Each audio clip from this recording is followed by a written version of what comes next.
Paz do Senhor Jesus, estamos mais uma vez aqui para mais uma lição da Escola Dominical.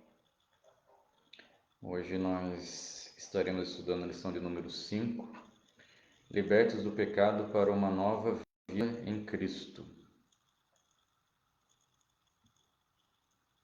Sempre relembrando o tema do nosso trimestre, a Igreja eleita, redimida pelo sangue de Cristo e selada com o Espírito Santo da promessa.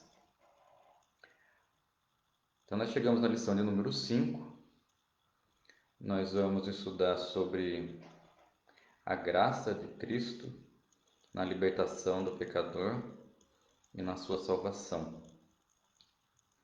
O texto áureo está em Efésios capítulo 2, versículos 4 e 5. Então nós chegamos no capítulo 2 do livro de Efésios. E diz assim o texto áureo: Mas Deus, que é riquíssimo em misericórdia, pelo seu muito amor com que nos amou, estando nós ainda mortos em nossas ofensas, nos vivificou juntamente com Cristo.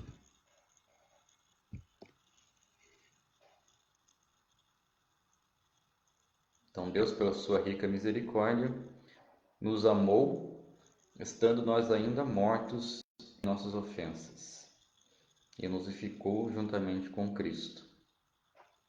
A verdade prática: por meio da maravilhosa graça divina, fomos libertos do pecado, perdoados e salvos da condenação, e ainda recebemos o direito à vida eterna.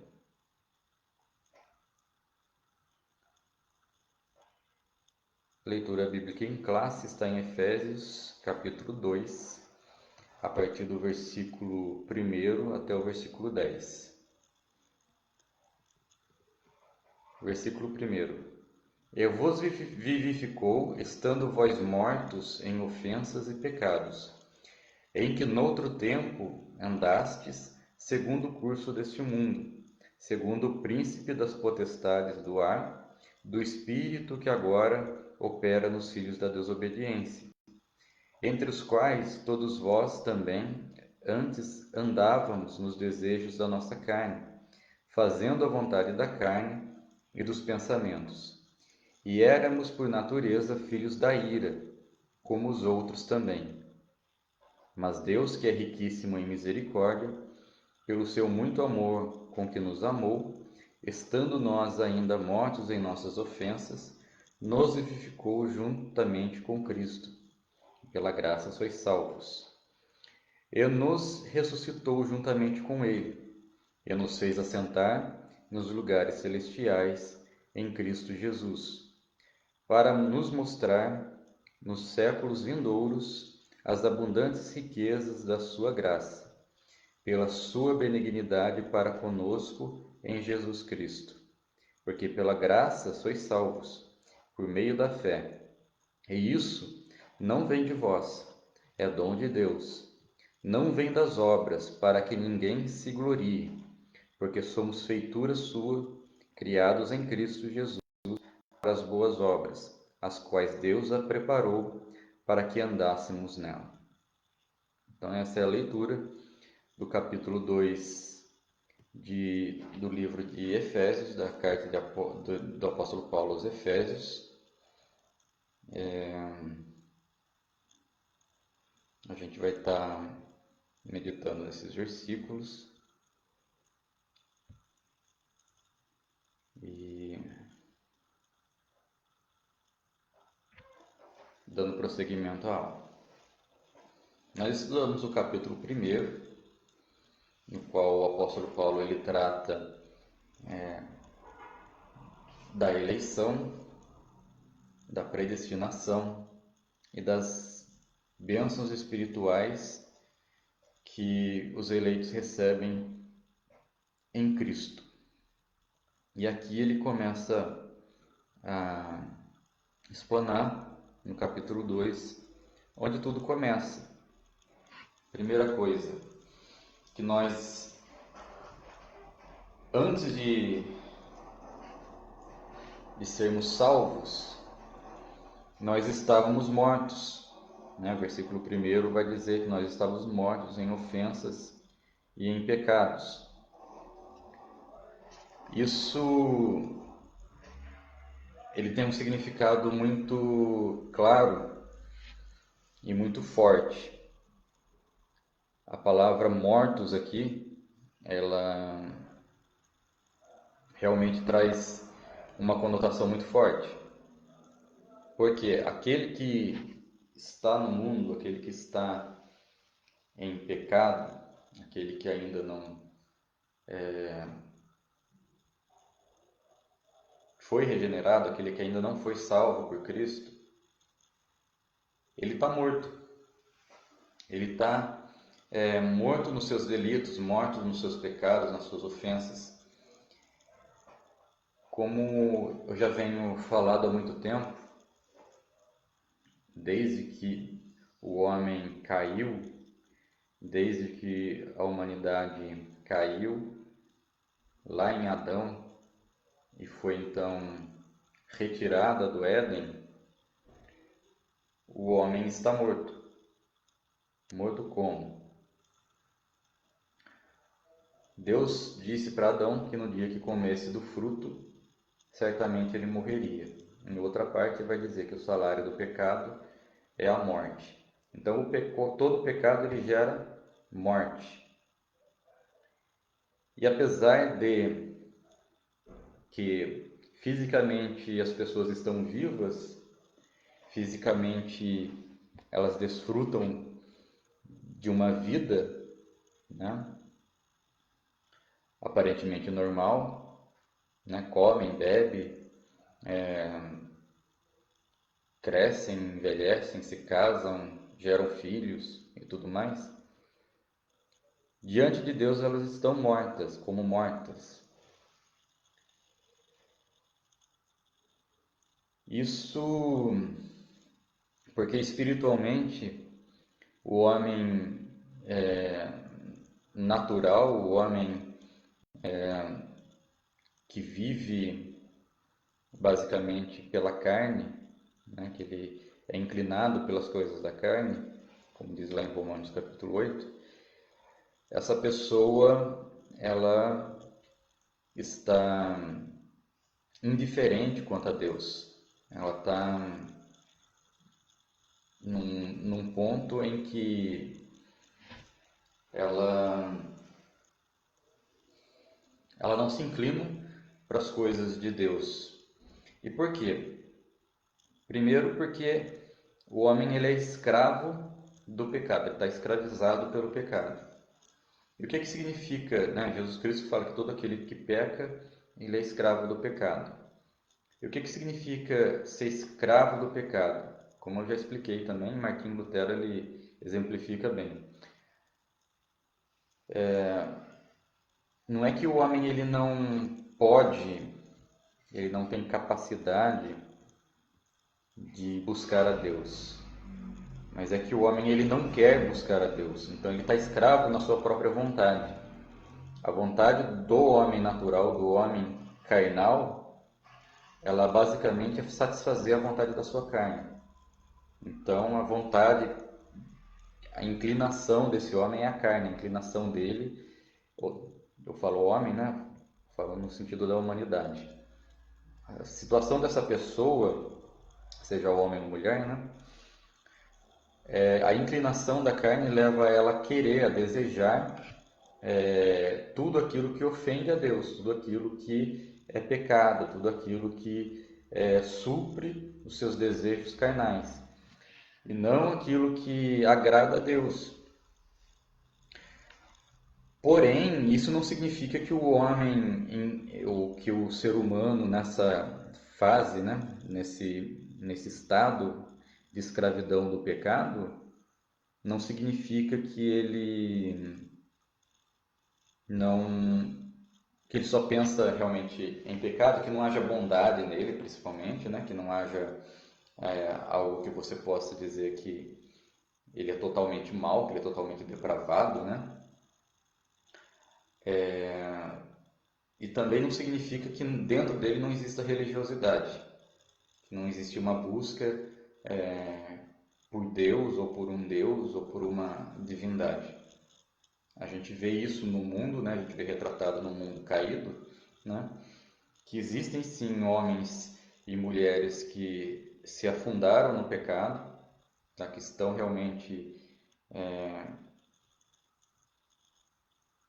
literalmente muito depravados, né? Seja da forma que você quiser exemplificar, né? Seja na prostituição, seja no crime, seja na maldade, né? Você vê atos de maldade que arrepia, né? A nossa pele, que algumas pessoas cometem, mas nem todos estão assim, né? Nem todos são corruptos, no sentido de pensar só em si mesmo e de tirar até do necessitado para que ele tenha mais, né? No sentido político, vamos assim dizer, né? A pessoa que ela está vendo, né? Ele é um ente político e ele é corrupto. Ele está ali para ele ganhar dinheiro, para ele enriquecer a custas do dinheiro público. E não importa se ele está desviando verba da saúde, por exemplo, enquanto as pessoas estão morrendo nos hospitais, sem recurso nenhum, né? Isso é corrupção, isso é pecado, isso é sinal do homem carnal, do homem caído. Isso é sinal de depravação, né? Dos líderes mundiais que muitas vezes provocam guerras, né? Por interesses financeiros, por interesses de poder, né? Que levam seus soldados, né? Jovens muitas vezes a morrerem no campo de batalha por interesses escusos, tá? A gente lembra aí, quando a gente fala de maldade, né?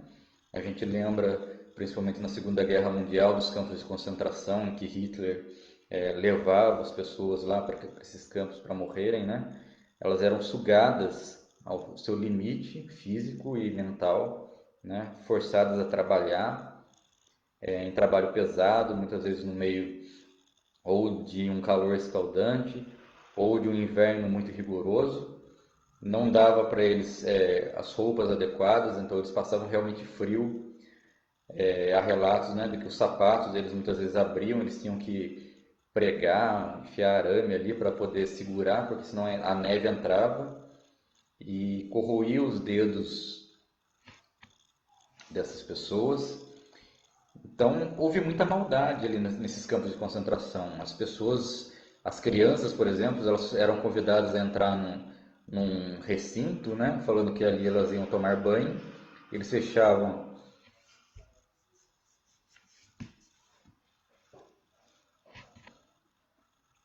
Perdoa que até é difícil às vezes falar. Fechavam ali o local e soltavam gás tóxico para matar essas crianças. Então a gente vê que não há limite na maldade e na depravação dos homens. Não há limite. Mas não podemos dizer que todos os seres humanos estão assim, porque se a gente for olhar para a humanidade, a gente vai ver que muitas pessoas que muitas vezes não são ou não declaram-se cristãs, não declaram-se servos de Deus, né, do Deus que nós servimos, e elas são capazes de atos de bondade, de fazerem caridades, de fazerem, de socorrerem pessoas, de darem muitas vezes a sua vida em prol de uma causa humanitária, de servir a humanidade. E então a gente começa a se perguntar, quando a Bíblia fala que todos pecaram e destituídos estão da glória de Deus, significa que toda a humanidade, sem exceção, pecou, né? Está caída junto com Adão, né? Somos seres caídos, de certa forma, né? De certa forma não, realmente, somos seres caídos. Quando a gente fala seres caídos, as pessoas imaginam, né, os demônios, né, como anjos caídos, e de certa forma a gente está na mesma condição, né, como seres caídos, porque negamos a Deus, negamos a sua glória lá no Éden. Então a escolha que foi feita ali realmente derrubou a humanidade debaixo da escravidão e como servos do pecado mesmo. Então, voltando aqui sobre essa diferença em que há pessoas que realmente estão totalmente depravadas, né, e pessoas que demonstram em si algo bom dentro delas, como que a gente concilia tudo isso? Existe uma doutrina chamada depravação total. Depois eu vou entrar um pouco mais a fundo nisso, para que a gente possa entender outros assuntos. Porém, a depravação total, ela diz que todo homem, como escravo do pecado, ele é depravado.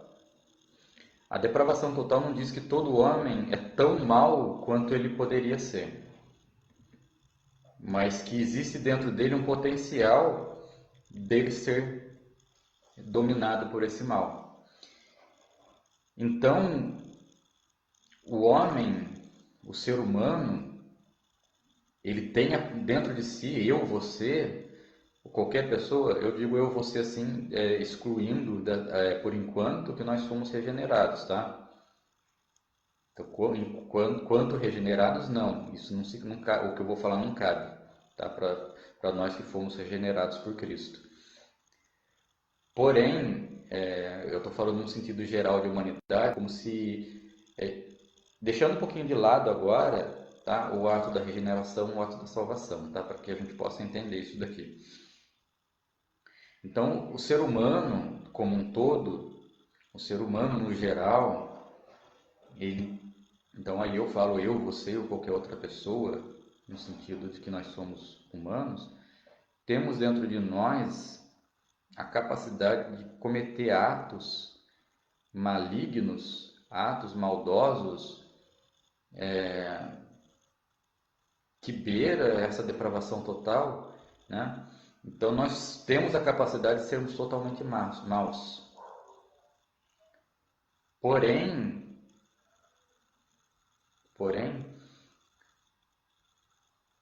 nem todos, né? Ou seja, as pessoas são afetadas por essa maldade, por essa maldade gerada pelo pecado, né? Elas cometem atos maus, mas não em todo o tempo da vida dela, não 100% da vida dela, 100% do tempo dela. Hitler mesmo. Vamos voltar lá para ele, para esse exemplo. Hitler mesmo não fez, ele não colocou a mão, né? Ele mandou fazer, tá? Ele mandou fazer, ele deu ordem para fazer. Porém, ele mesmo não chegou no fundo do poço da maldade que ele poderia ter sido capaz. Ele mesmo não chegou. E ele mesmo tinha dentro dele atos de bondade, se você for pensar bem. Ele não era cruel com os seus soldados, com os seus seguidores, com os seus amigos. Ele não era cruel, né? Ele era até bom com essas pessoas. Ele não era cruel com sua esposa, com seus filhos. Provavelmente ele amava os seus filhos. Ele demonstrava amor para os seus filhos. Ele demonstrava, né? Talvez demonstrou amor para sua mãe, para o seu pai. Então, mesmo um homem que a gente tem como exemplo de maldade, ele tem dentro de si, né? Ele não alcança a total potencialidade dos seus atos maldosos e ele também tem dentro de si atos bondosos. Você vai ver, pega o pior criminoso que você conseguir achar, né? A gente pode olhar um pouquinho aí as notícias e a gente vai ver pessoas que cometeram atos de crueldade inimagináveis, né? Que levaram pessoas a sofrer, que mataram pessoas, que torturaram elas, né? E eles tiveram prazer em fazer isso, né? E ainda assim chegaram no fundo do poço da maldade que eles são capazes de fazer, o ser humano é capaz de fazer. E ainda assim eles são pessoas que, se olhar para toda a vida dela, você vai descobrir que são pessoas que de repente fizeram atos de bondade, de repente já amaram alguém, correto? Uma pessoa, por exemplo, que mata a sua própria família, né? Que mata a esposa, que mata os filhos por causa de ciúme, por exemplo, né? Houve ou não houve? Estou falando assim, sem uma base aqui para eu estar me baseando, né, ser uma notícia exata, mas de coisas que eu estou lembrando aqui. Já vi notícias de um cara que jogou os filhos do alto do prédio, matou a esposa por causa de ciúmes, por causa de uma crença infundada, às vezes que a mulher estava traindo ele, talvez não tinha nem, como que eu posso dizer, provas de que havia alguma traição, qualquer coisa assim, e cometeu esse ato. Era um cara considerado normal, um cara querido no trabalho, as pessoas gostavam dele, né? A família depois vem na notícia. Eu estou dando um exemplo genérico, mas você vai encaixar em muitas notícias que a gente vê. As pessoas vão falar, né, da família dele, que não imaginava que ele era capaz de cometer um ato daquele, porque era uma boa pessoa, era um bom cidadão e tudo mais. Então você vê que de repente a pessoa se torna um monstro, né? Era uma pessoa comum, uma pessoa querida, uma pessoa que não demonstrava em si violência, que não demonstrava em si qualquer insanidade, e de repente ela se torna um monstro, uma pessoa que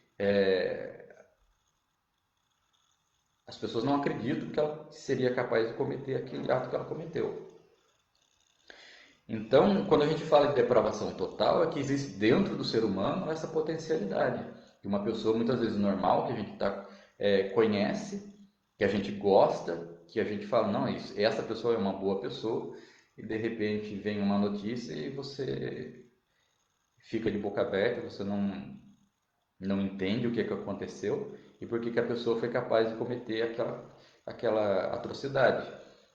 Então essa é a potencialidade daquilo que a gente chama de depravação total, porque o homem está na escravidão do pecado, então ele não tem domínio próprio, né, que é um fruto do Espírito, e ele é levado por seus sentimentos, pelas suas emoções, pelos seus distúrbios, né, e ele acaba,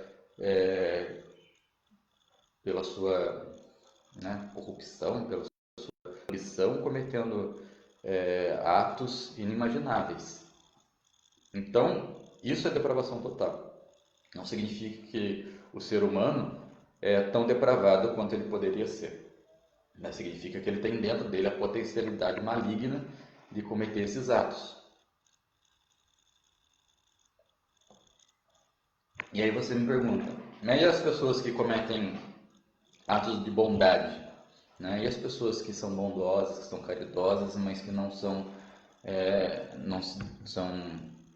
crentes, não são servas de Deus, não creem em Deus, ou até creem, né, de alguma forma buscam a Deus na sua religiosidade.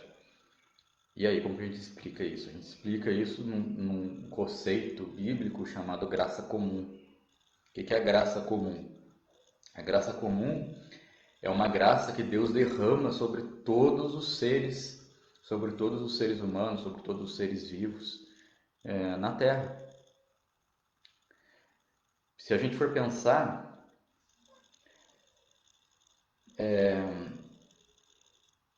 Deus manda o sol para os seus filhos, mas manda o sol para o ímpio também. Deus manda a chuva para os crentes e manda as chuvas para os descrentes. Deus manda, né?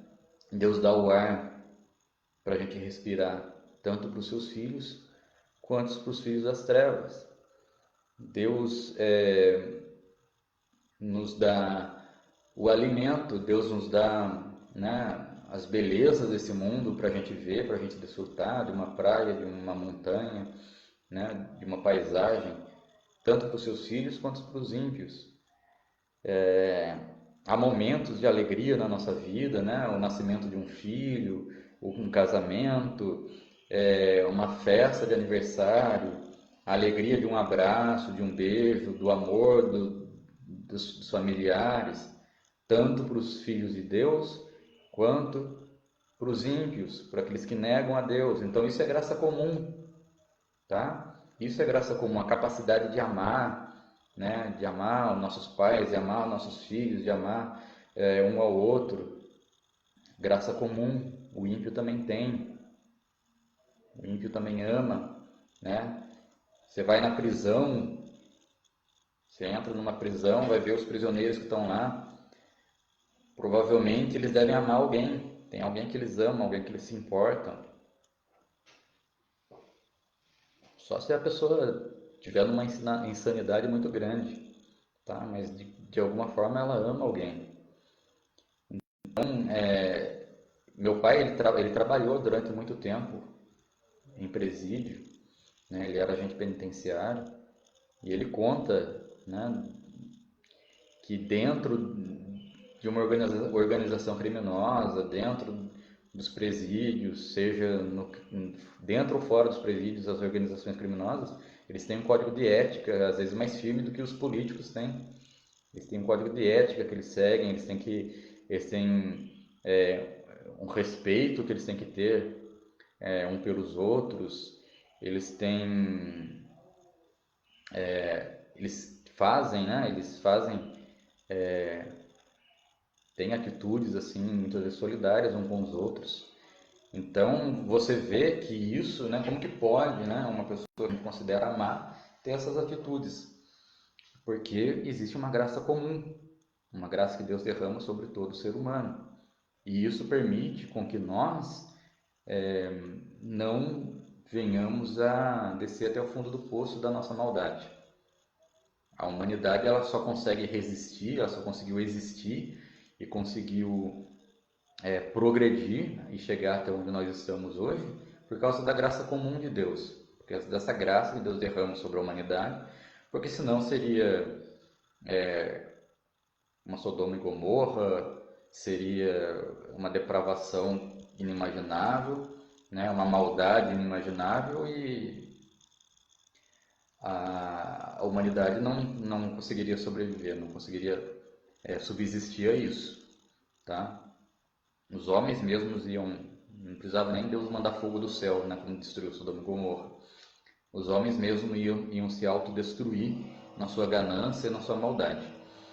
Então, por causa dessa graça comum, é que nós vemos muitas vezes no mundo, né, esses atos de bondade, tá? Inclusive a religiosidade.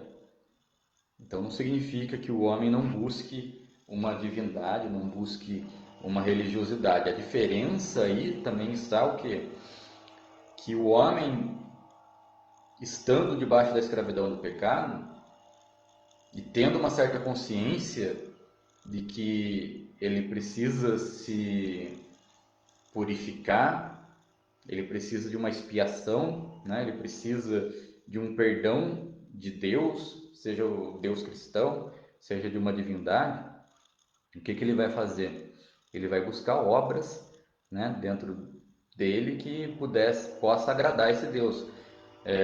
Oferendas, sacrifícios, autoexpiação, né? Autonegação. Então, as pessoas, você vê as pessoas aí se martirizando, né? Se machucando, se flagelando, andando muitos quilômetros, né?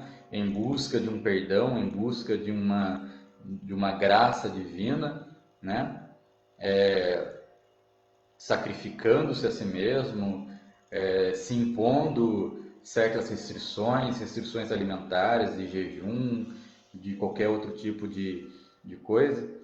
Por que elas fazem isso? Porque elas estão buscando obras que possam agradar a essa divindade, né?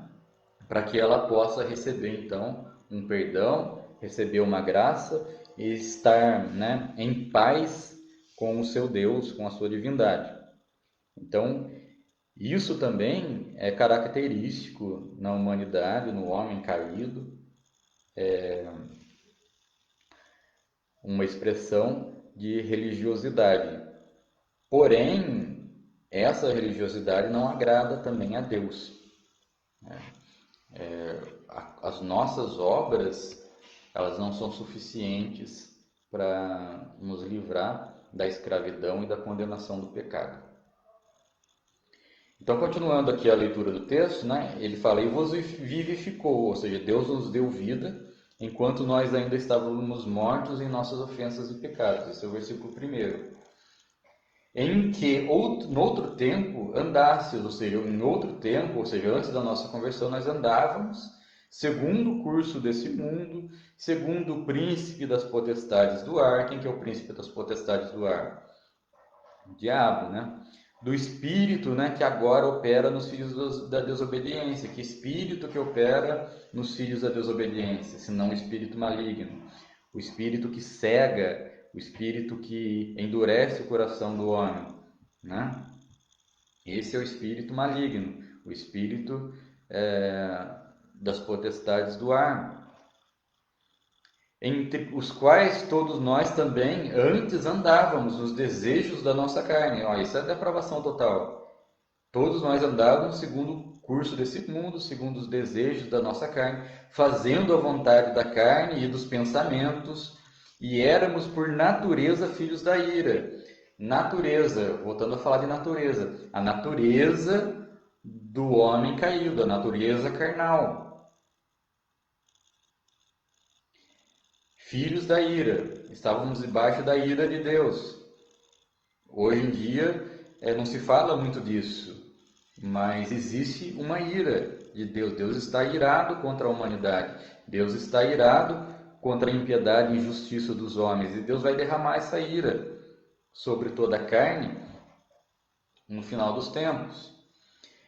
Portanto, essa ira, nós estávamos debaixo dela, nós estávamos debaixo dessa condenação. Existe, eu já devo ter falado também, dois aspectos com relação ao pecado, né? Existe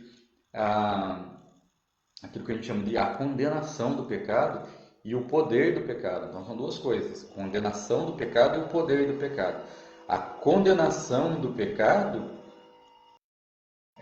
desde que o ser humano nasce, ele já nasce debaixo da condenação. Ele já está nasce da ira.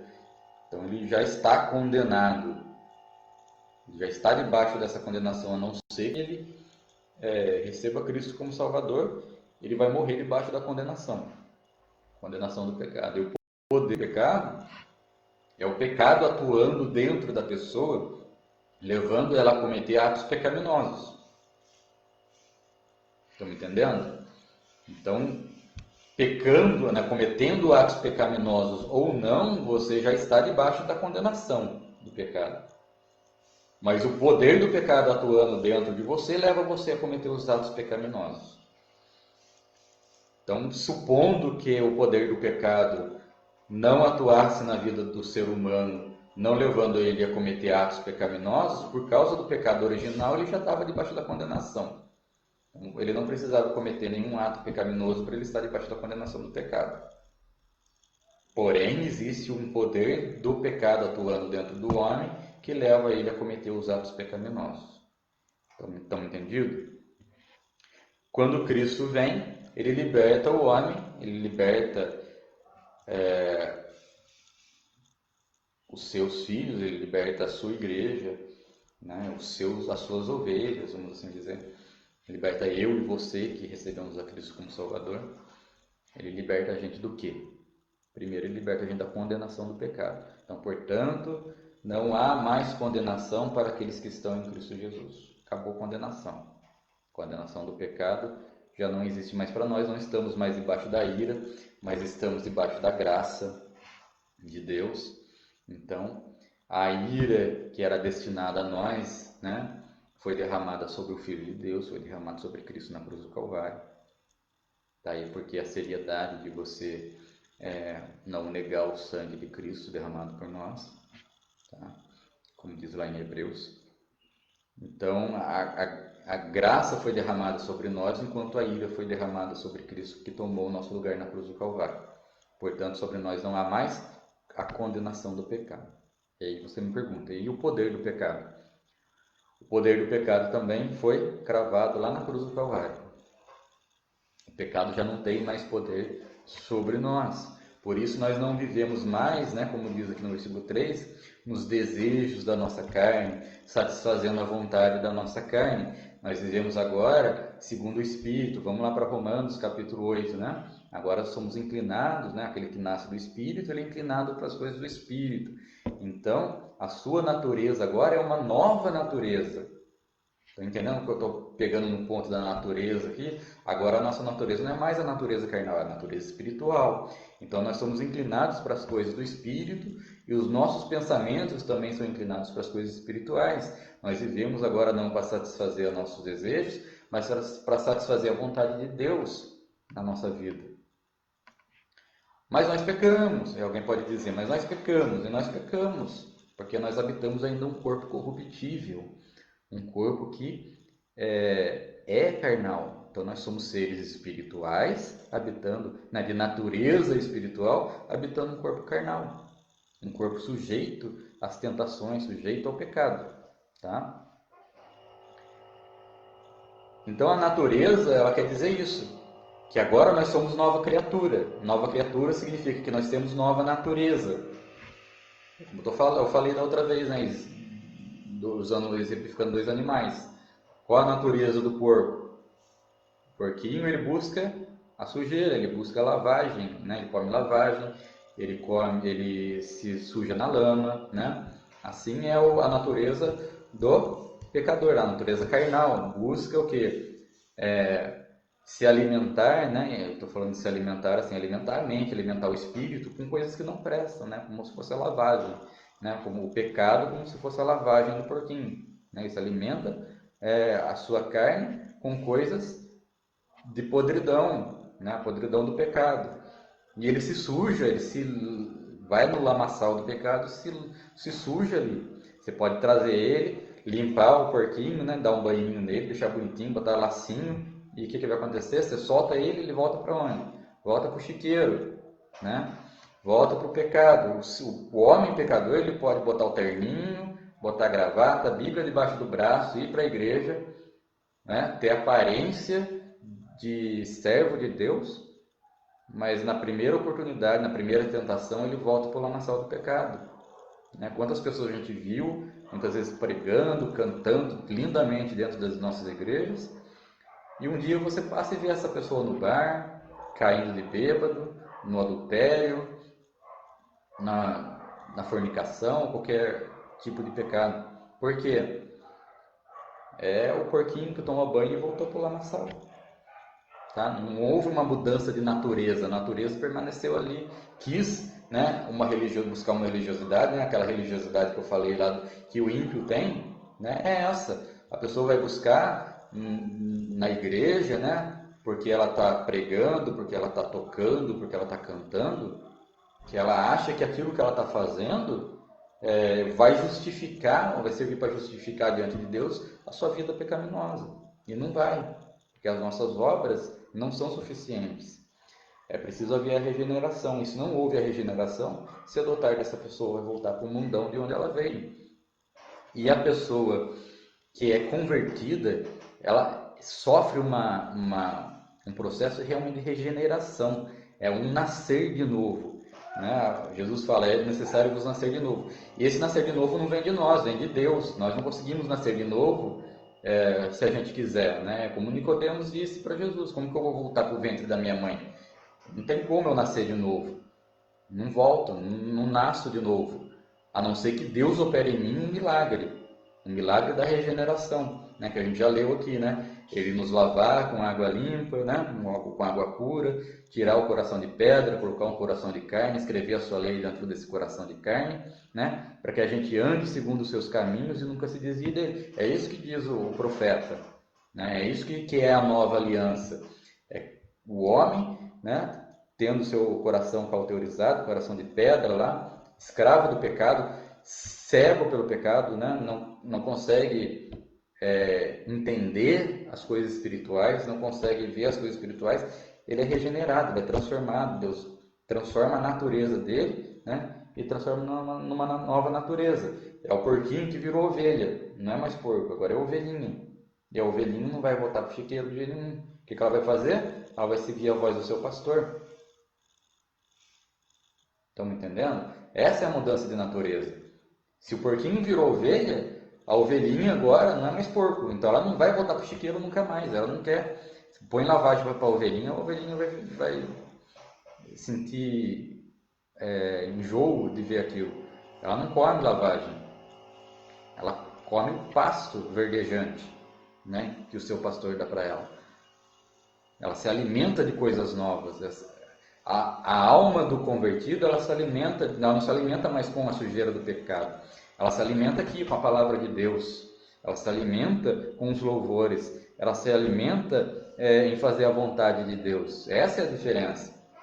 Então, o que tira o homem desse lamaçal do pecado e traz ele para cá, para debaixo da graça, né? É a graça comum? Tá, não é a graça comum, é a graça salvífica. Então a gente entra um outro aspecto da graça. Só que antes desse aspecto da graça, eu nem li a revistinha hoje, né? Mas não tem problema. E ele vai estar falando basicamente a mesma coisa. Só há um ponto aqui na revistinha que a gente vai discordar. Que também não é novidade eu discordar de algumas coisas na revistinha. Porém, eu vou explicar para vocês. Tem um ponto aqui na revistinha, desculpa, tem um pontinho aqui na revistinha, acho que no ponto, vou achar aqui.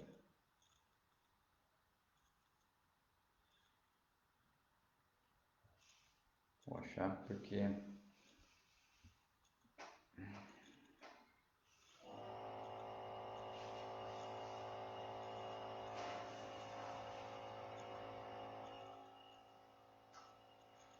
Ele vai falar aqui na revistinha sutilmente de uma coisa que o autor ele não coloca aqui claramente. E eu vou explicar o que é aqui agora. Ele fala que a graça ele fala corretamente que é favor imerecido e que ela mostra a iniciativa para tornar possível a salvação, que a salvação veio da parte de Deus. Isso é correto, perfeito. É por meio da graça, aí começa aquilo que eu vou discordar. E eu vou explicar para vocês. Se vocês quiserem concordar com a revistinha, por isso que eu vou ler ela aqui. Tá? Eu não vou fugir, não vou me furtar de ler ela. Tá? O ponto que eu não concordo, eu não vou esconder de vocês. Eu vou ler. Se vocês concordarem com a revistinha, amém. Se vocês concordarem com aquilo que eu vou dizer, também amém. E é a consciência de cada um. Tá? E eu vou dizer por que eu discordo e explicar para vocês. Ele vai falar, é por meio da graça que Deus ativa o livre-arbítrio e capacita o pecador para que ele responda com fé ao chamado do Evangelho. Todavia, ainda assim o ser humano é livre para escolher entre os dois caminhos, salvação ou perdição. Sua liberdade não foi eliminada e a graça pode ser resistida. Ponto. Tá? Por que ele disse isso? Talvez você lendo isso aqui, né? E eu já também li muitas vezes algo parecido com isso aqui e concordava. Porque eu não tinha, né, embasamento para discordar. Então, está escrito aqui, tá bonitinho, escrito, explicadinho, a gente concorda. Perfeito? Concorda. Só que ele não explicou direito. E eu vou explicar para vocês. Por que ele fala que essa graça já não é mais a graça comum, essa graça que também não é a graça salvífica, tá? Ela é uma outra graça, e eu vou explicar que graça é essa. Ela ativa o livre-arbítrio. Por que ele está falando ativa o livre-arbítrio? O homem não tinha livre-arbítrio antes, tá? O que a gente vê muitas vezes dentro da nossa igreja, as pessoas pregando, as pessoas ensinando, com sinceridade, não estou falando que elas estão tentando enganar ninguém, tá? É a crença que elas têm, tá? E elas ensinam, muitas vezes, dentro do seu conhecimento, que todo homem tem livre-arbítrio. Tá? Todo homem tem livre-arbítrio. Ele que escolhe se ele quer pecar ou se ele quer escolher Deus, tá? Provavelmente vocês já ouviram isso. Provavelmente vocês até acreditam nisso, tá? Só que isso não faz parte do credo. E olha, eu não estou dizendo do meu credo, eu não estou dizendo do credo das igrejas reformadas, né? Das igrejas tradicionais. Estou falando do credo evangélico, tá? Eu não estou falando, o Sandro é calvinista, então por isso que ele está falando que não existe livre-arbítrio, né? Não é o calvinismo, tá? As igrejas evangélicas, principalmente a Assembleia de Deus, se consideram arminianas. Eu vou explicar já um pouquinho disso daí também, tá? Elas se consideram arminianas. Só que não se explica o que é arminianismo nas igrejas. para que as pessoas possam crer direito. O autor aqui da revistinha está explicando o arminianismo perfeitamente. Só que não é isso que as pessoas acreditam. As pessoas acreditam que todo mundo tem livre-arbítrio. E ele está dizendo que não. As pessoas que estão na escravidão do pecado, elas não têm livre-arbítrio. Eles concordam com os calvinistas nisso. Enquanto a pessoa está debaixo da escravidão do pecado, não tem como ela crer. Não tem como ela se liberta, né, e enxergar a graça de Deus. Ele está dizendo que precisa uma graça que abra os olhos dessa pessoa para que ela possa então enxergar a salvação, enxergar aquela pecadora e tomar a decisão dela. Isso se chama de graça preveniente. É uma instituição do credo do arminianismo, que Deus precisa dar uma graça para o pecador para que ele possa ser liberto da escravidão e ele enxergar que ele é pecador e enxergar a graça de Deus, enxergar aquilo que Cristo fez para ele, para que ele possa então, aqui, aí ele fala, ter o livre-arbítrio de decidir se ele quer ou não quer. Estão entendendo? Isso é arminianismo. Se você crê que todo homem, inclusive o pecador, que ele é escravo do pecado, mas ele tem livre-arbítrio, então não faz sentido. Como que a pessoa é escrava e é livre? Como que a pessoa é escrava, tem a sua vontade escrava do pecado e ela tem vontade livre? Isso não existe. Isso é racionalmente ilógico. Tá? Então o arminianismo, para consertar isso daí, né, que eles não têm como negar que o homem é escravo do pecado, então eles precisam o quê? De uma graça preveniente para abrir os olhos do pecador para que ele possa então ter o livre-arbítrio e escolher se ele quer ser salvo ou se ele não quer. Estão me entendendo? Essa é a teoria do arminianismo. Tá bom? E o calvinismo já não aceita essa graça preveniente e já explico já para vocês por quê. Tá? Então, o que as pessoas estão? Elas estão dentro de um semi-pelagianismo, que é uma doutrina que toda a igreja evangélica deveria refutar, porque é heresia. Semi-pelagianismo é heresia. Semi-pelagianismo diz que o homem não foi afetado pelo pecado, foi só Adão que foi afetado pelo seu pecado, o resto da humanidade não foi. O homem peca porque segue o exemplo. Tá? Então, Cristo, a obra de Cristo não tem poder, né, segundo o semi-pelagianismo, para mudar o homem. Cristo ele viveu só para dar o exemplo, já ouviu isso? Falar que o que Cristo viveu foi só para dar o exemplo, para que a gente seguisse o exemplo dele. Tá? Isso é heresia.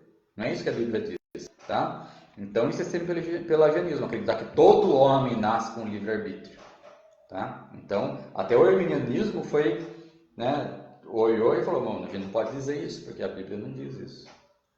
A Bíblia diz que todos nascem debaixo do pecado, que todos pecaram e destituídos estão da glória de Deus. Então o homem é escravo do pecado. Então, como que faz se o homem não tem livre-arbítrio? Deus precisa agir na vida dele, na vida daquela pessoinha, né? Dá uma graça para ela, uma meia graça salvífica, que é isso que a graça preveniente faz, né? Dá uma meia regenerada nele, para que ele possa, então, enxergar, né? Opa, eu sou pecador, se eu continuar aqui eu vou para o inferno, se eu aceitar eu vou para o céu, né? Se eu aceitar Cristo eu vou ser perdoado. Bom, agora eu posso escolher, agora eu tenho livre-arbítrio. Deixa eu pensar bem. Não vou cair para o céu não, vou voltar para a escravidão do pecado. Tem lógica isso? Tá? Então, o arminianismo, ele fez isso, né? Trouxe essa graça preveniente para explicar como que o homem pode ser salvo sem o livre-arbítrio, né? Ou como que Deus pode dar o livre-arbítrio para o homem se ele perdeu, né? Se ele está escravo do pecado. Então, para equacionar isso daí, fizeram esse malabarismo. Só que por que o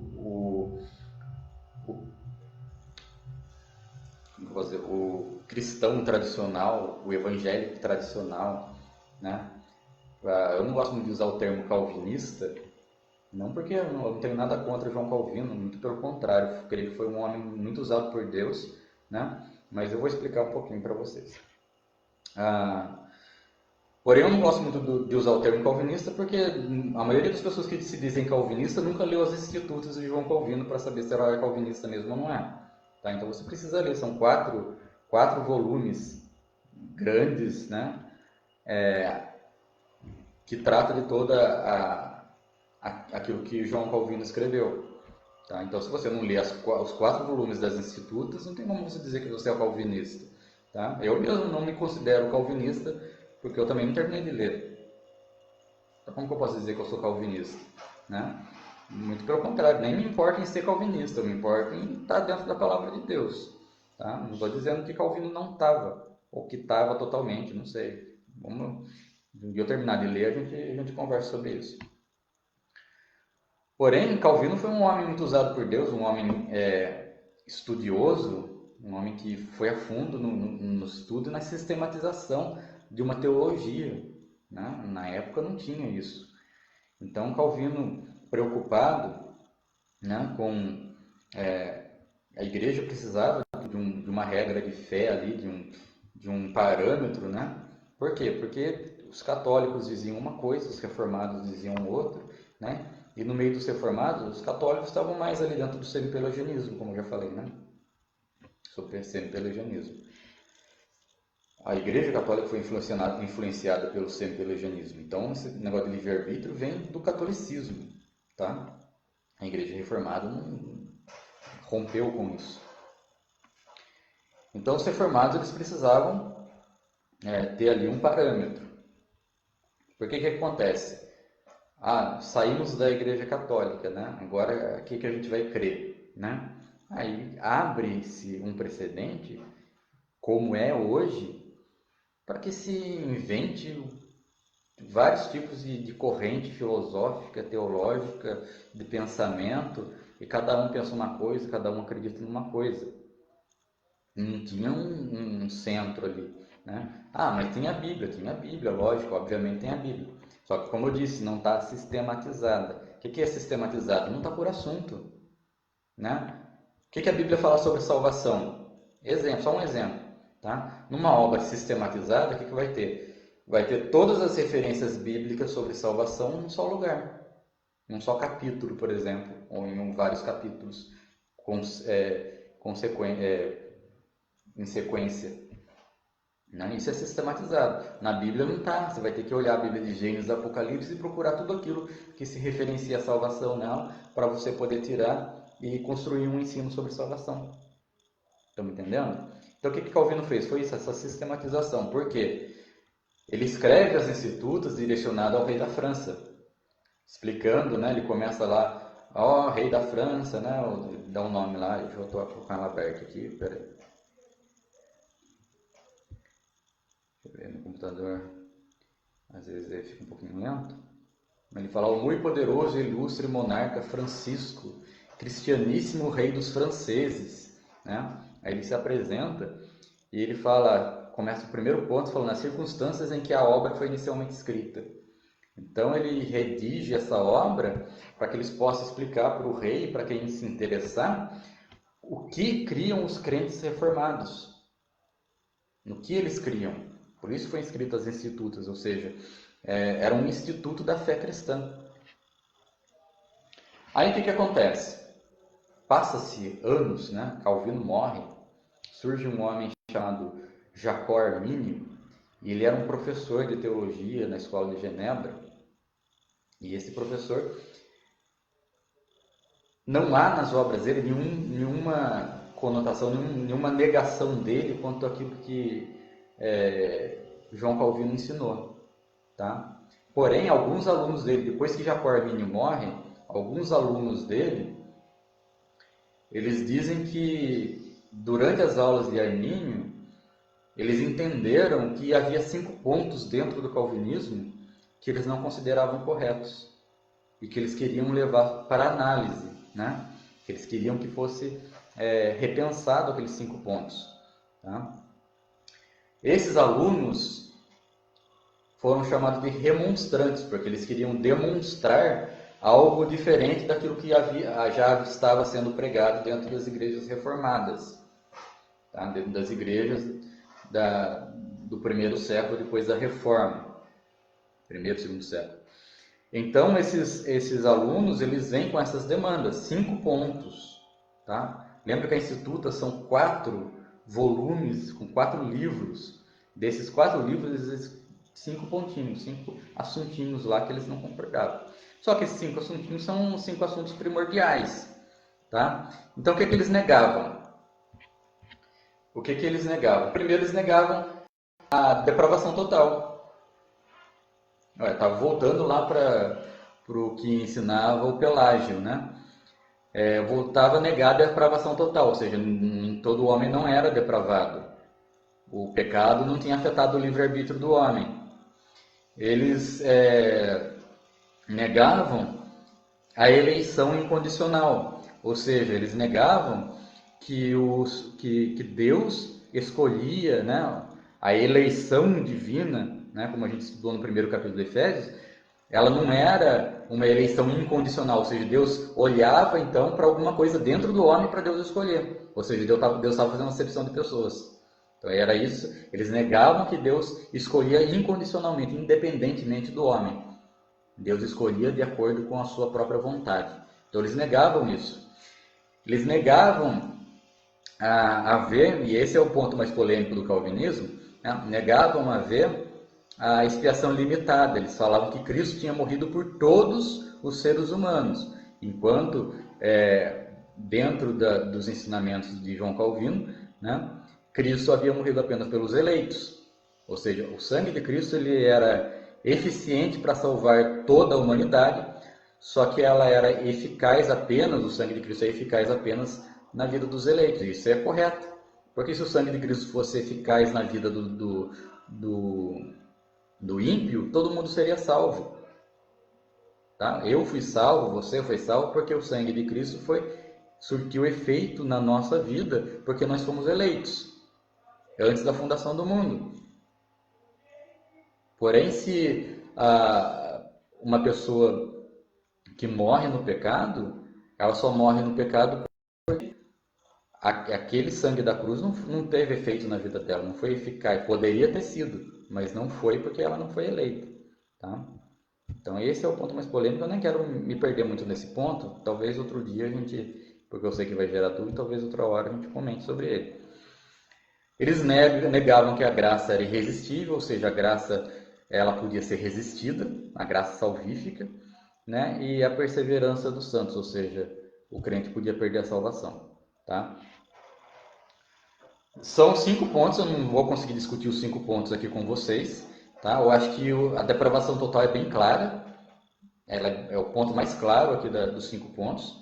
Tá? Então eles já começaram errado, tá? Porque mesmo depois disso, o arminianismo teve que se voltar atrás, né? E falar, realmente não tem como ter livre-arbítrio enquanto o homem está debaixo da escravidão do pecado. Então, por isso eles criaram a doutrina da graça preveniente, que é essa graça que viria e daria ao homem o livre-arbítrio para ele escolher só naquele momento, e depois que ele escolhesse, ele voltava. É interessante isso daqui, porque o homem é regenerado, né? Você viu que a regeneração ela é uma obra transformadora do Espírito Santo na vida do homem, mudando a sua natureza, tá? Isso, seja você calvinista ou arminiano, você vai entender isso dessa forma. Tá? A graça, ela transforma o homem de tal forma que muda a sua natureza radicalmente. Ele deixa de ter uma natureza caída para ter uma natureza transformada, natureza regenerada. Só que o que acontece? Dentro do escopo do arminianismo, o que vai acontecer? O homem é totalmente depravado. Ponto. Isso aí é ponto pacífico, não tem discussão sobre isso. Aí chega um dado momento que Deus dá para ele uma graça, né, essa graça preveniente, e ele acorda. E então ele tem a capacidade, ele ganha o livre-arbítrio, e ele pode decidir. O livre-arbítrio vai durar um instantinho ali, né? Ele vai decidir se ele quer ser salvo ou se ele não quer. Se ele não quiser a salvação, o que vai acontecer? Ele volta para a escravidão do pecado. É uma coisa você libertar um pecado e falar para ele, você quer ser livre ou você quer voltar a ser escravo? Ele olha, pensa bem, quer saber, tá tudo normal, vou voltar a ser escravo mesmo. Não quer liberdade. Já imaginou isso? Como que isso é possível? Como que um homem pode olhar, né, o Espírito Santo iluminar sua consciência,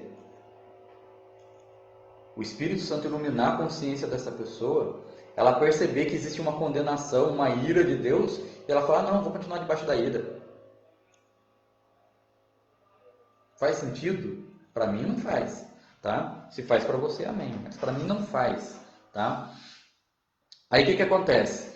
Essa pessoa, vamos dizer, não, então eu quero a salvação, eu vou aceitar Cristo como Salvador, beleza. Só que o sangue de Cristo não tem poder para manter essa pessoa salva. Porque um dia ela vai pecar. E engraçado que os pecados dela deveriam ter sido perdoados na cruz, mas não foram. Porque se ela pecar e ela permanecer, e ela não se arrepender ou qualquer coisa do tipo, o que vai acontecer? Isso é sinal de que ela não foi regenerada, né? Se ela pecou e não se arrependeu, e ela permaneceu no pecado, como assim? Um regenerado vai voltar para o lamaçal do pecado? Né? Como eu não consigo entender isso daqui, tá? E a pessoa, então ela peca e ela perde a salvação. O pecado dela é mais forte, mais poderoso que o sangue de Cristo para perdoar ela. Então ela perde a salvação. E ela vai perder.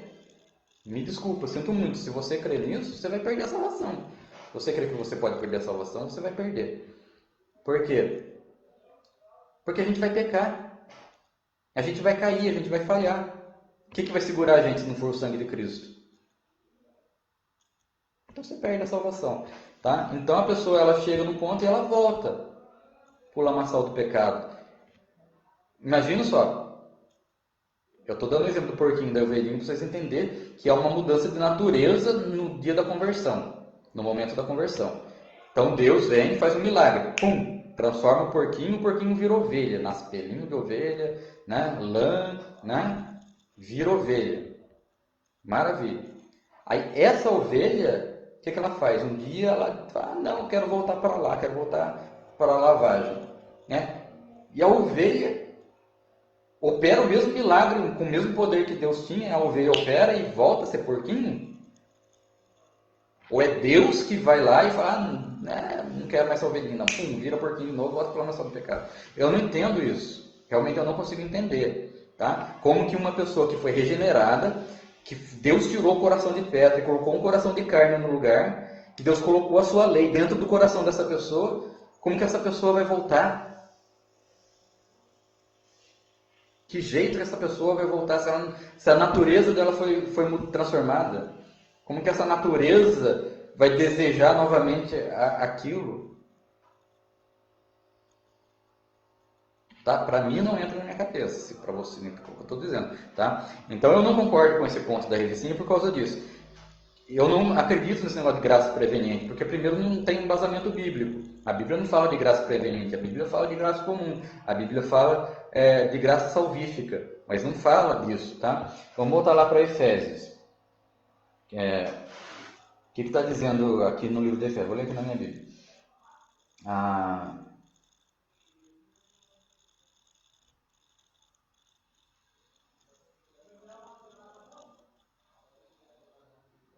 Deus nos ressuscitou com Cristo, com Ele nos fez assentar nos lugares celestiais em Cristo Jesus, para mostrar nas eras que hão de vir a incomparável riqueza da sua graça. Eu já falei, Deus demonstra através da nossa vida o que? A incomparável riqueza da sua graça para o mundo perdido. Demonstra em sua bondade para conosco, demonstrada em sua bondade para conosco em Cristo Jesus. Pois vocês são salvos pela graça por meio da fé, e isso não vem de vocês, é dom de Deus. Então, aqui começa a cair por terra o que foi ensinado pela revicinha nos pontos atrás. Se a fé é dom de Deus, se ela não vem de nós, é dom de Deus, né? A salvação não vem de nós, é dom de Deus. Como foi que Deus previu fé em alguém? Se estava todo mundo aqui depravado, morto nos seus pecados, nos seus delitos. Que fé que Deus viu, que Deus previu? Então Deus não previu, Deus olhou para a humanidade no futuro e viu só seres caídos, seres depravados, seres em pecado. Como que a pessoa vai ter fé? Só pode ter fé se Deus der essa fé para essa pessoa. A fé vem como um dom de Deus para os seus eleitos. Estão me entendendo? Esse é o ponto. Tá? Então não vem de nós, é dom de Deus. Por quê? Para que ninguém se glorie. Porque eu já vi pessoas se gloriando dentro da igreja. Falando, eu sou salvo, eu mereço ser salvo, porque fui eu que aceitei a Jesus. Já vi isso da boca de obreiro. Merece ser salvo? A graça não é favor merecido? Como que você merece ser salvo? Porque o que é isso? Está se gloriando do fato dele ter aceitado a Cristo. Então, até no fato de aceitar Cristo como Salvador, a pessoa se gloria. Imagina se fosse por obras, então. Quanto que a pessoa não ia se gloriar? Porque eu fiz isso, porque eu preguei, porque eu toquei, porque eu regi. Né? Soberba. Né? Então, para não haver isso, para que ninguém se glorie, Deus encerrou todo mundo debaixo do pecado, todos pecaram, estão destituídos da glória de Deus, agora só vai ser salvo por minha graça. Só se eu for lá e transformar aquele coração caído num coração regenerado. Só se eu der a minha graça para aquela pessoa. E quando Deus dá a graça, o que acontece? Gera fé. Gerando fé, gera arrependimento, gera consciência do pecado. A pessoa se arrepende, levanta suas mãos e clama por Cristo, porque ela olha para a sua vida e fala: de mim mesmo eu não sou capaz.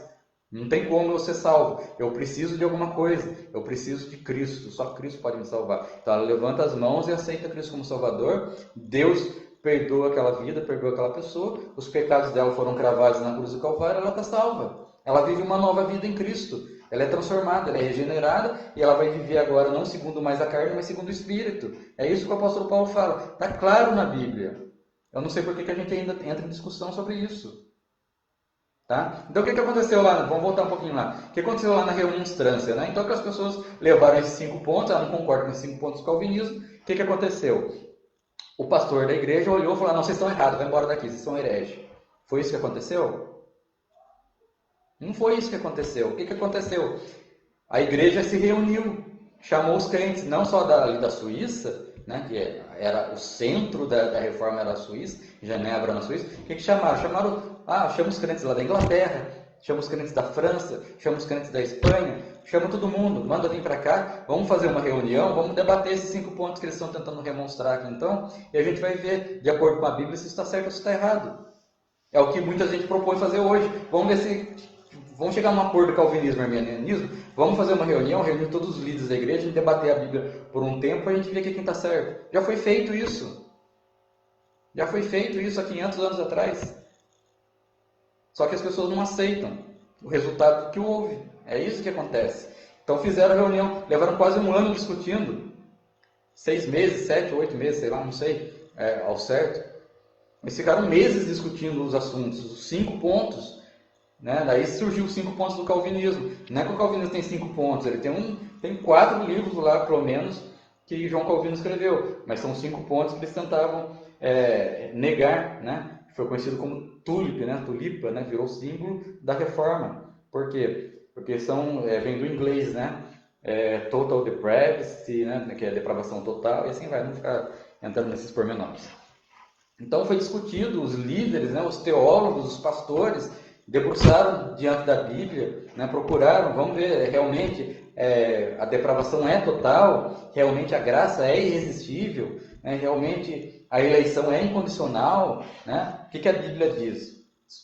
Debateram, os remonstrantes deram seus pareceres, né? De acordo com o que eles criam na Bíblia, né? E no final foi decidido que livre-arbítrio não existia, não tinha como ter livre-arbítrio, né? O homem é escravo do pecado e depois ele é regenerado. Depois de regenerado ele vai servir a Deus, né? Como o apóstolo Paulo diz, agora nós somos escravos de Cristo. Então não existe nada de livre-arbítrio. Tá? A eleição é incondicional. Né? E aí, Sandro, me prova então esses 5 pontos que eles estão certos, né? Dentro da Bíblia. Tá? E eu precisaria de várias aulas para demonstrar isso para vocês. Mas existe um livro chamado Os Cânones de Dort. O que significa isso? Dort é o nome da cidade que foi feita esse concílio para debater esses 5 pontos. Tá? Então, os cânones de Dort significa, né, o que foi decidido lá. Né? E lá tem toda a referência bíblica. Lá, se você quiser procurar esse livro, baixar ele na internet, fique à vontade. Lá você vai ter ele explicando direitinho por que foi negado aqueles 5 pontos. Por que estava errado dentro da Bíblia. Né? Então, se já foi decidido, por que continua? O homem é teimoso. Né? E aí cresceu, e hoje, né, por exemplo, a Assembleia de Deus ela é arminiana. Né? Só que aí chega a revistinha, né? Nessas lições estudando Efésios, eles se deparam com coisas que vão contra aquilo que eles acreditam. E aí eles têm que fazer o quê? Malabarismo. Né? Inventa graça preveniente. E aí Deus previu que ia haver fé. Né? Então você começa a criar certos subterfúgios que de certa forma, acaba negando tudo que o apóstolo Paulo está falando aqui.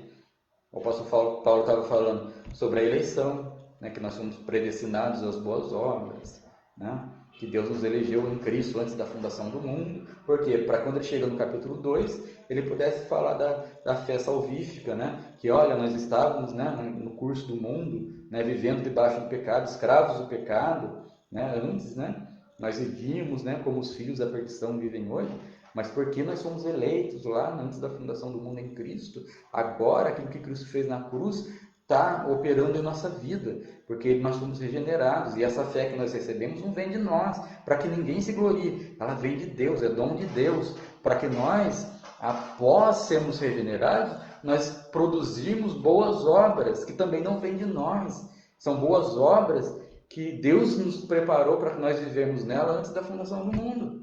É isso que o apóstolo Paulo está dizendo. Se você pega o livro de Efésios aí na sua casa e lê o capítulo 1, capítulo 2, vai até o final do livro de Efésios. Lê Efésios, depois lê Romanos. Se você lê com honestidade isso daqui, essas coisas não vão ter mais dúvida na sua cabeça. Tá? Essa é a minha posição. Eu só se eu estiver errado, só o Espírito Santo para mudar a minha mente quanto a isso, porque aquilo que eu entendi, né, lendo, né, e buscando sempre na palavra de Deus, né, o que ela está dizendo, sem inventar nada em cima daquilo, sem olhar um versículo sobre a minha ótica, sobre a minha crença, tá olhando um versículo friamente para ver o que ele diz, está dizendo isso. Jesus Cristo mesmo fala, né? Ninguém pode vir a mim se o Pai não conceder. Né? Vocês não creem em mim porque vocês não são minhas ovelhas. Vocês não são escolhidos. Se vocês crescem em mim, se vocês fossem minhas ovelhas, vocês creriam em mim. Não é se vocês fossem em mim, vocês seriam minhas ovelhas. Né? Eu ia falar isso, né? Se vocês crerem em mim, vocês serão minhas ovelhas. Não é isso que Jesus está falando. Jesus está falando que se vocês fossem minhas ovelhas, vocês creriam em mim. Então não é você não precisa crer para ser ovelha. Você precisa ser ovelha para você crer. O que significa ser ovelha? Significa que você tem que ser escolhido, ter sido escolhido para você crer. Aquele que não foi escolhido não vai crer. Ele é vaso destinado à ira, para que Deus demonstre a sua justiça sobre a vida dele. Ah, mas Deus dessa forma, está sendo tirano, está sendo injusto. Paciência. Paciência, essa é a sua visão. Tá? Quem somos nós? Quem é o vaso para criticar o oleiro? Porque ele nos fez assim. Tá? É isso que o apóstolo Paulo fala. Né? Nós não entendemos, nós achamos muitas vezes que Deus é injusto, né? Porque a nossa justiça é uma justiça pecaminosa. Nós não entendemos a justiça de Deus. Tá? Deus, para ser totalmente justo, tem que condenar todo mundo para o inferno. Tem que salvar ninguém. Tem que salvar ninguém. É aquela parábola que eu contei, acho que eu não expliquei direito, né? Dos trabalhadores da vinha na última hora. Por que o Senhor pagou o mesmo para quem tinha trabalhado 1 hora só e o que tinha pagado para quem trabalhou o dia inteiro? Ele estava sendo injusto? Ele não estava sendo injusto. Ele estava dando graça. Ele podia pagar 1 hora só, mas ele quis pagar o dia inteiro. Ele quis abençoar aqueles que trabalharam 1 hora só e ninguém tinha nada a ver com isso. Tá? Isso é graça. Isso sobejou, né? Transbordou. Era o direito dele de pagar mais. Tá? E as pessoas criticavam. É a mesma coisa. Deus ele poderia ter condenado todo mundo, estava certo. Deus não estaria errado de condenar todo mundo. Né? Porque todos nós pecamos. Mas Deus... E é aquele negócio. Se Deus não agisse na nossa vida, se Deus não transformasse o nosso coração, a gente ia continuar negando a Cristo. Ninguém ia aceitar Jesus, irmão. Nenhum de nós ia aceitar Jesus por nós mesmos, por nossa vontade. Tá? Se Deus não transformasse a nossa vontade, o Espírito Santo não abrisse os nossos olhos, né? Não tirasse a cegueira espiritual, não transformasse o nosso coração num coração responsivo à voz de Deus, ninguém aceitava Cristo. Ia todo mundo para o inferno por vontade própria. Tá? O homem, ele quer os benefícios de Deus, mas ele não quer Deus. Tá? O ser humano carnal, ele quer os benefícios, ele quer o céu, ele quer tudo. Mas ele não quer Deus, ele não quer andar de acordo com Deus. Não quer andar de acordo com a lei de Deus. Então só tem prazer em andar na lei de Deus aquele que é regenerado. aquele que teve seu coração transformado. Então, se Deus não tivesse tido misericórdia minha, sua, transformado o nosso coração, a gente ia estar no mundo. A gente ia estar no pecado. Tá? E por que Deus fez isso para nós? Graça. Nós somos os trabalhadores da última hora. Deus teve graça, misericórdia. Por que de nós e não dos outros? Não sei. Deus faz as coisas de acordo com a vontade dele. Tá? Então, essa resposta não tem para se dar. Por que Deus escolheu um, não escolheu o outro? O que importa é que Deus escolheu alguns para serem salvos. Porque se Deus não tivesse escolhido, as pessoas iam para o inferno também. Então, Deus teve misericórdia e demonstrou sua misericórdia para alguns. Por que não por todos? Eu já respondi isso daí, né? Por que não por todos? Porque senão Deus estaria sendo permissivo. Então pode pecar à vontade, pode, tá? Pecado não tem problema não. Deus estaria falando, então tu não vai ser salvo mesmo? Então Deus precisava demonstrar sua justiça. Precisava haver punição do pecado. Mas Deus também quis salvar algumas pessoas. Não quis mandar todo mundo para o inferno. E pela graça de Deus, nós somos desses que fomos escolhidos. Agora, você vai deixar de pregar o Evangelho por causa disso? Você vai deixar de falar do amor de Deus para o ímpio porque você julga que ele não foi escolhido? Nós não temos capacidade de julgar isso. Tá? Então, nós temos que pregar, falar do amor de Deus para todo mundo. Muitos são chamados, mas poucos são escolhidos. Não é assim que diz a palavra de Deus? Ela está sendo clara. O Evangelho é pregado para muitos. Muitas pessoas ouvem o Evangelho. Mas são poucos escolhidos que realmente vêm e recebem aquilo, aquela salvação que vem de Deus. Tá? Então, nós temos que pregar o Evangelho para todo mundo, porque nós não sabemos. Nós não sabemos. Nós olhamos para o ser humano e julgamos. Nós não podemos julgar. Se aquela pessoa, às vezes, a pessoa negou, blasfemou do Evangelho a vida inteira, falou mal, xingou você. Aí está lá na cama, no último dia, lá, morrendo. Ora por mim, eu quero aceitar Jesus. E aí? Não era escolhido? Deus chama na hora que Ele quer chamar. Por isso eu também falo, tem um parente seu lá que não aceitou a Cristo ainda, você está orando, continua falando da palavra de Deus, continua falando do amor de Deus. Ele vai negar, ele vai recusar, mas continua falando, continua lutando, continua orando. Por quê? Porque o tempo não é seu, o tempo é de Deus. E se Deus quiser chamar ele, a hora você não sabe que Deus vai chamar. Uma hora Deus chama. Então a gente não sabe. Então aquilo que a gente não sabe, a gente tem que se render a Deus, tá? E fazer a vontade dele, pregar o Evangelho a toda criatura. Essa é a nossa missão, tá? E depois, o porvir, né?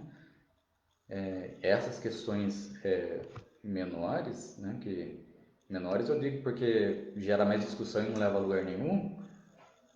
É Deus quem vai dizer, tá? E no dia do julgamento a gente vai ter plena certeza que Deus foi totalmente justo, que Deus foi totalmente bondoso, totalmente gracioso. E ninguém vai negar isso. Quem for para o inferno não vai reclamar, porque o Senhor não me escolheu, por isso que eu estou indo. Não, ele vai para o inferno com certeza. Ele vai chorando, ele vai rangendo os dentes, mas ele vai com certeza sabendo que Deus foi justo com ele. Ninguém vai dizer que Deus foi injusto. Tá? Fica tranquilo, fique em paz, que Deus ele faz o que ele faz e num dia do Senhor todos os joelhos se dobrarão, toda a língua confessará e não vai ter jeito não, tá? E nós vamos entender que aí a gente vai ter uma visão um pouco mais ampla do que a gente tem hoje, porque a gente não consegue entender todas as coisas, realmente a gente tem essa limitação, tá? Eu espero que eu tenha conseguido explicar alguma coisa, que vocês tenham conseguido entender aquilo que eu falei. O ponto que eu discordo. Se você quiser concordar comigo, você concorda. Se quiser concordar com a revistinha, você concorda. Se não quiser concordar com nenhum dos dois também, quem sou eu para fazer qualquer coisa, tá? É a consciência de cada um. Você deve... a palavra fala que o Espírito Santo é Ele que vai nos ensinar. Então busca a palavra de Deus, vai ler a palavra de Deus, ora... E Deus vai te ensinando, tá? E Deus vai nos corrigindo. Existe uma possibilidade muito grande de eu estar errado, tá? Porque eu sou falho, como todo mundo, tá? Então a gente vai estudando e de repente Deus vai mudando. E se Deus mudar alguma coisa no meu pensamento, eu vou falar para vocês também. Não tenho nada a esconder de ninguém, tá?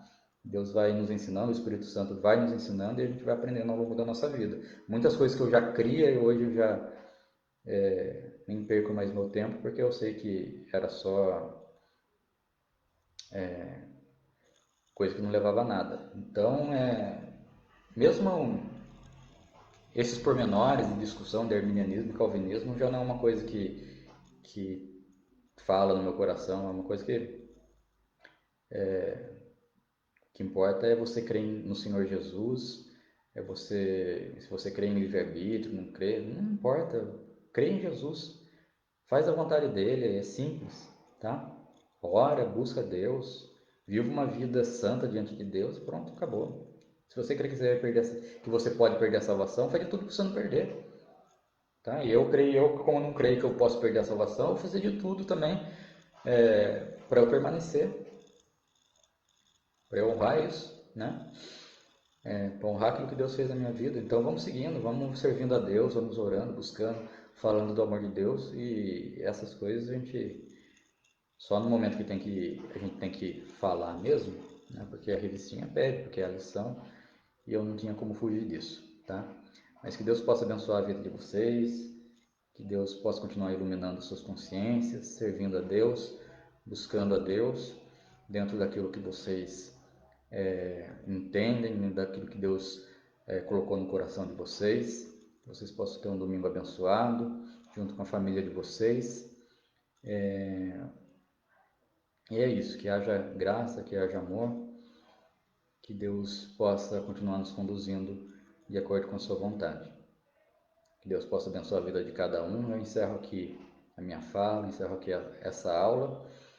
E eu já devia ter dito isso há mais tempo, eu já estou na lição 5, mas se vocês tiverem algum questionamento, alguma pergunta, lógico que não, como não é uma sala de aula, não dá para estar interagindo. Mas se vocês tiverem perguntas, manda aqui nos comentários, que se eu souber responder na próxima aula, a gente responde. Se eu não souber também, eu vou falar para vocês que eu não sei responder, tá? Mas a gente busca alguém que saiba e a gente responde, tá? Se tiver alguma dúvida, posta aí, eu vou estar analisando e a gente conversa na próxima aula. Que Deus possa abençoar vocês, em nome de Jesus. E eu estou encerrando, tá? Fiquem na paz. Amém.